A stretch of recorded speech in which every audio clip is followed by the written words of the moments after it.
Hello friend, मैं शिशिर शर्मा आज react JS advance tutorial part 11 start करने जा रहा हूँ। आज के ट्यूटोरियल में मैं यूज कॉलबैक हुक के बारे में बताऊँगा। तो दोस्तों, वीडियो को स्टार्ट करते हैं।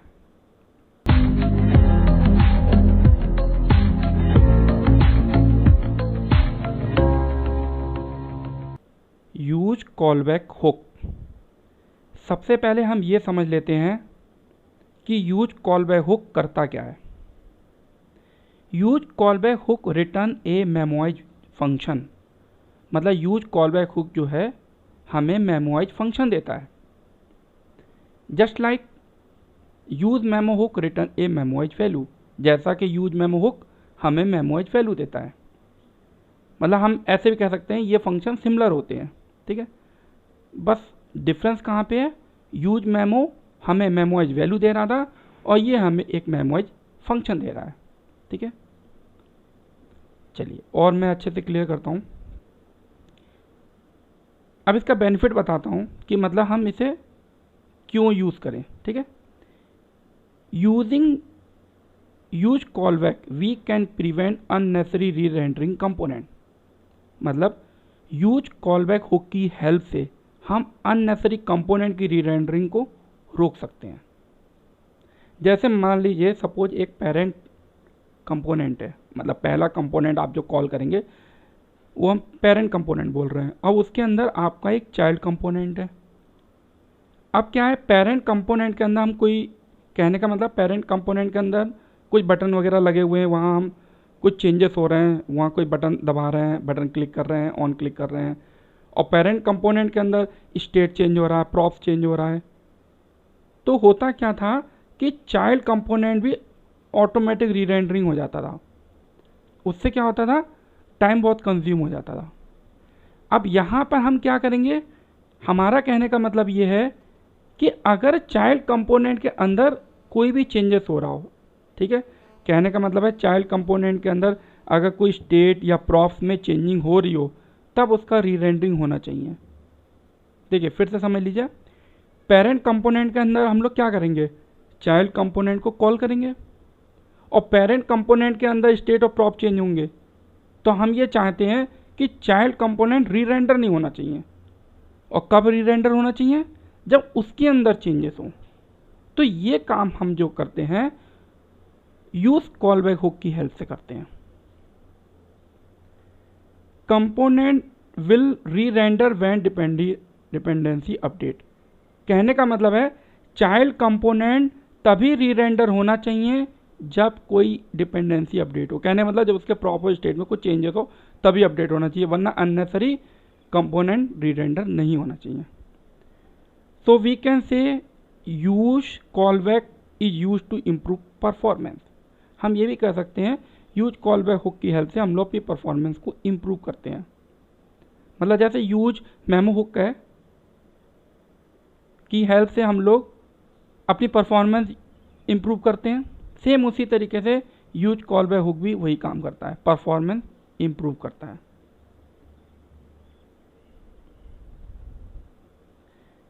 अब एक छोटा सा मैंने एग्जांपल बनाया हुआ है। जैसे मान लीजिए ये पेरेंट कंपोनेंट है, ठीक है। मान लीजिए ये app.js एक पेरेंट कंपोनेंट है, ठीक है। उसके अंदर हम लोग क्या करेंगे, यूज कॉलबैक लिखेंगे और ये हमने फंक्शन दिया है और ये हमारी डिपेंडेंसी है और ये क्या है, हमारा चाइल्ड कंपोनेंट है। अब हमने यहाँ पे, अभी मैंने पूरा कोड नहीं किया, मैं अभी सिस्टम में आपको करके दिखाऊंगा। बस मैं आपको बता रहा हूँ कि यहाँ पे हम एक फंक्शन क्रिएट करेंगे और उस फंक्शन यहाँ पास कर देंगे, ठीक है। और इस तरीके से हमने ये नंबर डाला हुआ है, अभी पूरा कंप्लीट कोड नहीं है, ये करके दिखाऊंगा। इस तरीके से ये पेरेंट कंपोनेंट है और इस तरीके से यहाँ पे एक चाइल्ड कंपोनेंट बनाएंगे, वहाँ पे हम मेमो लिखेंगे इस तरीके से और उसको मेमो में डालेंगे, ठीक है। तो चलिए अब मैं अपने सिस्टम की स्क्रीन पे चलता हूँ और आपको ये करके दिखाता हूँ। अब मैं अपने सिस्टम की स्क्रीन पे आ चुका हूँ। जैसा कि आप देख रहे हैं मेरे सामने रिएक्ट ऐप ओपन है, ठीक है, और जो कि ब्राउज़र पे चल भी रहा है।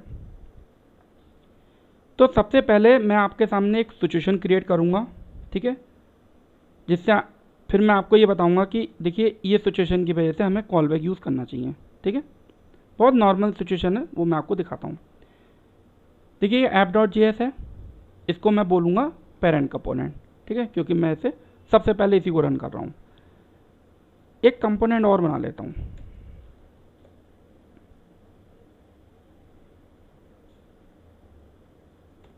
ठीक है। अब देखिए अभी कुछ खास कुछ नहीं है, बस एक ऐप कंपोनेंट है और test.js कंपोनेंट है, और इस कंपोनेंट को मैं यहाँ कॉल कर लेता हूँ, ठीक है।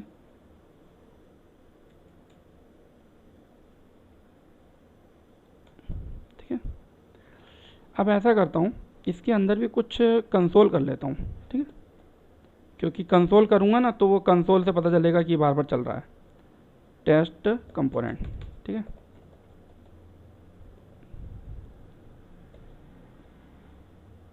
ये अभी कुछ नहीं किया, बस एक कंसोल किया है। अब मैं ऐसा करता हूँ, मैंने मतलब कहने का मतलब है मेरा पेरेंट कंपोनेंट है और ये इसे मैं बोलूँगा चाइल्ड कंपोनेंट, और इस चाइल्ड कंपोनेंट को मैं यहाँ कॉल कर रहा हूँ और कुछ नहीं कर रहा हूँ। अब मैं ऐसा करता हूँ, यहाँ पर एक नॉर्मल एक स्टेट वेरिएबल बना लेता हूँ, ठीक है, यूज स्टेट, ठीक है। अब कहने का मतलब है, अब मैं ये दिखाऊंगा आपको कि पेरेंट कंपोनेंट के अंदर मैं जब चेंजेस हो रहे हैं, मतलब चेंजेस होने का मतलब है स्टेट और प्रॉप चेंजेस हो रहे हैं, तो भी चाइल्ड कंपोनेंट कॉल हो रहा है। ये मैं सिचुएशन दिखाऊंगा आपको, ठीक है।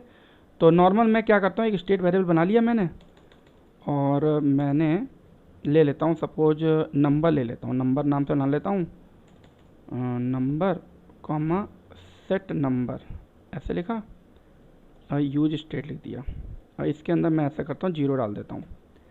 अब मैं ऐसा करता हूँ, एक बटन बना लेता हूँ, ठीक है, और इस बटन पे लिख लेता हूँ, मान लो सबमिट ही लिख देता हूँ, ठीक है। और यहाँ पर इस पे एक एक फंक्शन बनाता हूँ, यहाँ पे लिखता हूँ ऑन क्लिक, यहाँ पे एक फंक्शन बनाऊँगा और कुछ भी नाम लिख देता हूँ, ऑन सबमिट लिख देता हूँ, बनाऊँगा, ही बनाया नहीं है, यहाँ बना लेता हूँ ऑन सबमिट, ये बनाता हूँ, ठीक है। और यहाँ पे क्या करता हूँ, सेट नंबर को कॉल करता हूँ, नंबर में एक इंक्रीमेंट कर देता हूँ, ठीक है। और ऐसा करता हूँ कंसोल में यहाँ नंबर को प्रिंट भी कर लेता हूँ, कंसोल ऐसा करता हूँ इंक्रीमेंट के बाद प्रिंट करता हूँ, ठीक है। पहले भी कर सकते हो, ऐसा कुछ नहीं है, कंसोल है वो तो अपना जहाँ मन हो वहाँ कर लो आप। मतलब पहले करेंगे तो ये पहले वाली वैल्यू देगा, और इंक्रीमेंट के बाद करेंगे तो इंक्रीमेंट की बाद की वैल्यू मिलेगी, यही अंतर है। तो फिलहाल हो गया। अब मैं यहाँ पे क्या कर रहा हूँ, मैं यहाँ पे सबमिट बटन पे क्लिक करूँगा, ऑन सबमिट मेरा फंक्शन कॉल होगा, ठीक है। और यहाँ पे क्या हो रहा है, सेट नंबर ये कॉल हुआ, ठीक है, उसमें इंक्रीमेंट करा और हमने कंसोल कर दिया, ठीक है। अब मैं आपको ये दिखाऊंगा कि देखिए ये टेस्ट है चाइल्ड कंपोनेंट, इसके अंदर तो कुछ चेंजेस हो नहीं रहे हैं, ना ही इसके अंदर का कोई स्टेट और प्रॉप चेंज हो रहा है, ठीक है, बट फिर भी ये रन करेगा, ये सिचुएशन है बस, ठीक है। अब मैं ऐसा करता हूँ, इंस्पेक्ट करता हूँ, ठीक है, और इसको राइट में ले जाता हूँ, ठीक है, सबमिट किया, ये देखिए मैं, अब देखिए ये क्या हो रहा है, ये 0 1 2 आ रहा है जो है ना, ये पेरेंट कंपोनेंट से आ रहा है, ठीक है। और टेस्ट देखो यहाँ पे मैंने एक नंबर प्रिंट किया है console.log, अगर मैं मैसेज लिखूँगा तो मैसेज भी आ जाएगा, ठीक है, console.log पेरेंट कंपोनेंट, ठीक है, पेरेंट कंपोनेंट, ठीक है, ठीक है। और इस पे लिख देता हूँ चाइल्ड कंपोनेंट, ठीक है, चाइल्ड कंपोनेंट।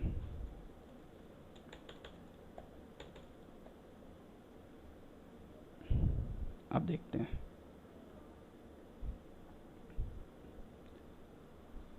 ये देखिए ये पेरेंट कंपोनेंट और उसके अंदर का कंसोल आया, ये है, देखिए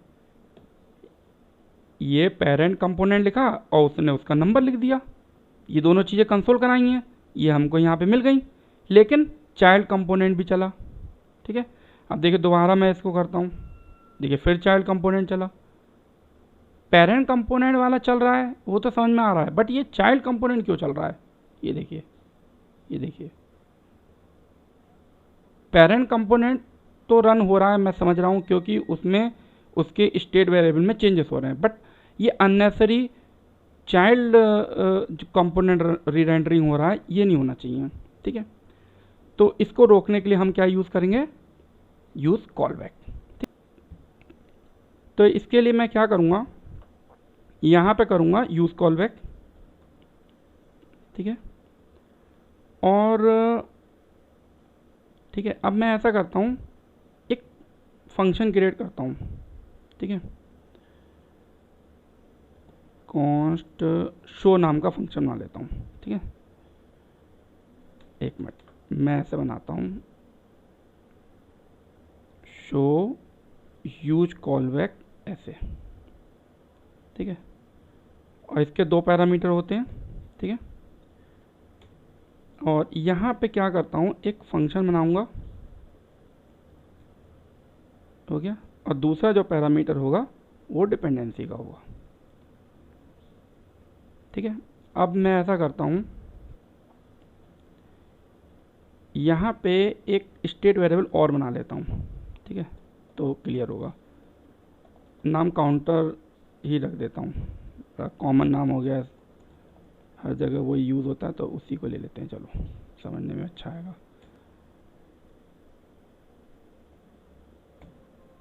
ये हो गया, ठीक है। अब मैं क्या करता हूँ, ये काउंटर को और शो को इसमें पास कर देता हूँ, दोनों को, ठीक है। मैं लिख देता हूँ शो, नाम मतलब कुछ भी लिख सकते हो, और काउंटर,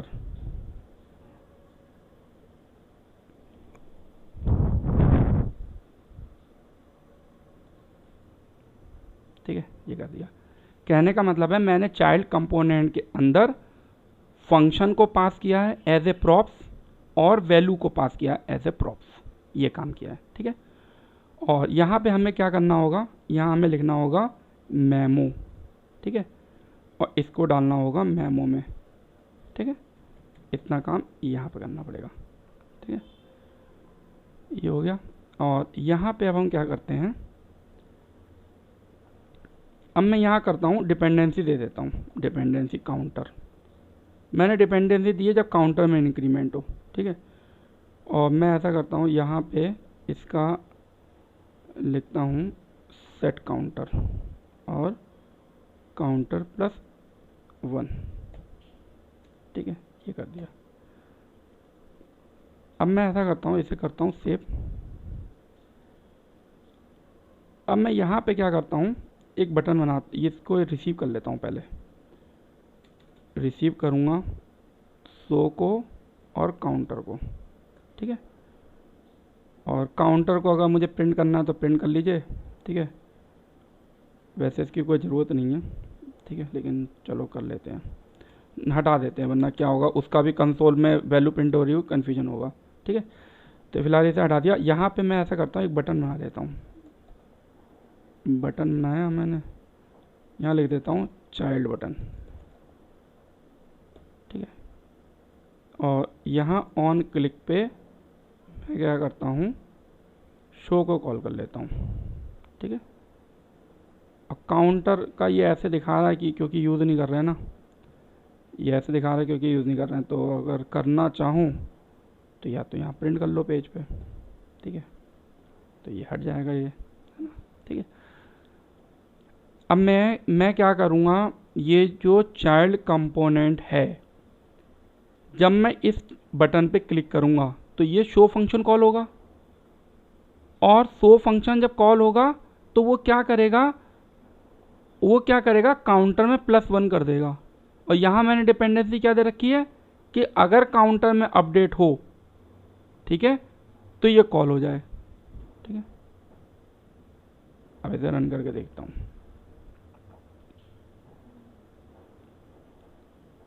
अब इस पर क्लिक करूँगा तो चाइल्ड कंपोनेंट कॉल होगा, देखिए चाइल्ड। अब इस पर क्लिक करूँगा तो नहीं कॉल होगा, ये देखिए अब नहीं हो रहा है। फिर से क्लीन करके दिखाता हूँ, देखो पहले क्या हो रहा था, ये वाला जो सबमिट बटन दिख रहा है ना, ये पेरेंट कंपोनेंट के अंदर है, ठीक है। अभी देखो इस पर क्लिक कर रहा हूँ, पेरेंट कंपोनेंट चल रहा है, ये पेरेंट कंपोनेंट चल रहा है, ठीक है, ये पेरेंट का। और ये देखो फिर से मैं एक बार रिफ्रेश करके दिखाता हूँ आपको, क्लियर करके। अभी ये क्या हुआ, फर्स्ट टाइम ये रन हुआ। कैसे, इसका फ्लो भी बता देता हूँ अच्छे से, डाउट नहीं रहना चाहिए। app.js है, रन किया, वेलकम यूज़र लिखा, ठीक है, वेलकम यूज़र लिखा, और फिर ये चाइल्ड कंपोनेंट कॉल हुआ, ये बटन कॉल हुआ, देखो वेलकम यूज़र लिखा, टेस्ट लिखा, ये वाला जो टेस्ट और चाइल्ड बटन है ना, ये आ रहा है आपका इससे, टेस्ट वाले से, इस वाले से आ रहा है, जो कि मैंने यहाँ लिखा हुआ है, टेस्ट लिखा है। और काउंटर में 0 है, इसलिए 0 उसने प्रिंट किया होगा, 0 की वजह से दिख नहीं रहा है यहाँ पे। और ये चाइल्ड बटन आ गया, और ये जो सबमिट है ये पेरेंट का है, ठीक है। अब देखिए मैं इस पर क्लिक कर रहा हूँ, पेरेंट वाला कॉल हो रहा है। अब जब मैं इस पर क्लिक करूँगा तो ये चाइल्ड वाला कॉल होगा, ये देखो, ये देखो 3 हो रहा है, 4 हो रहा है, ऐसे करके देखो 4 हो रहा है, 5 हो रहा है। तो कहने का मतलब ये हुआ कि जब इस चाइल्ड कंपोनेंट के अंदर कुछ चेंजेस हो रहे हैं तभी चाइल्ड कंपोनेंट रन हो रहा है, अननेसेसरी रन नहीं हो रहा है, ठीक है। तो यूज़ कॉलबैक हुक से ये बेनिफिट होता है कि वो हमें एक फंक्शन रिटर्न करता है, मेमोइज फंक्शन रिटर्न करता है। तो मुझे उम्मीद है कि आपको शायद क्लियर हो गया होगा, बहुत ज़्यादा टफ टॉपिक नहीं है। बस में समझने वाली बात यही है कि इस तरीके से हमें यहाँ पे कॉल करना होता है, बस ये बनाना होगा। आप एक फंक्शन क्रिएट कर लीजिएगा इस तरीके से, ठीक है, और उसको एज ए प्रॉप पास कर दीजिएगा, ठीक है, और यहाँ वैल्यू जो भी है आपको करना, और यहाँ पे डिपेंडेंसी जरूर दे दीजिएगा बस। तो ये था हमारा यूज कॉलबैक हुक का टॉपिक। तो आपको मेरा वीडियो कैसा लगा, कमेंट या फीडबैक ज़रूर दीजिएगा। कोई भी प्रॉब्लम है कमेंट्स के थ्रू आप मुझसे पूछ लीजिएगा, मैं कोशिश करूँगा कि आपकी पूरी हेल्प कर सकूँ। और कोशिश ये भी करिएगा कि इस वीडियो को अपने फ्रेंड सर्कल में शेयर करें ताकि ज़्यादा से ज़्यादा लोगों तक नॉलेज पहुंच सके। और वीडियो को लाइक करना ना भूलें, और अगर आप चैनल में नए हैं तो चैनल को सब्सक्राइब जरूर करें, और साथ में एक बेल आइकन होता है, अगर उसे प्रेस करेंगे तो मेरी वीडियो की नोटिफिकेशन मिलेंगी। तो दोस्तों आज का वीडियो फिनिश होता है, धन्यवाद, बाय बाय।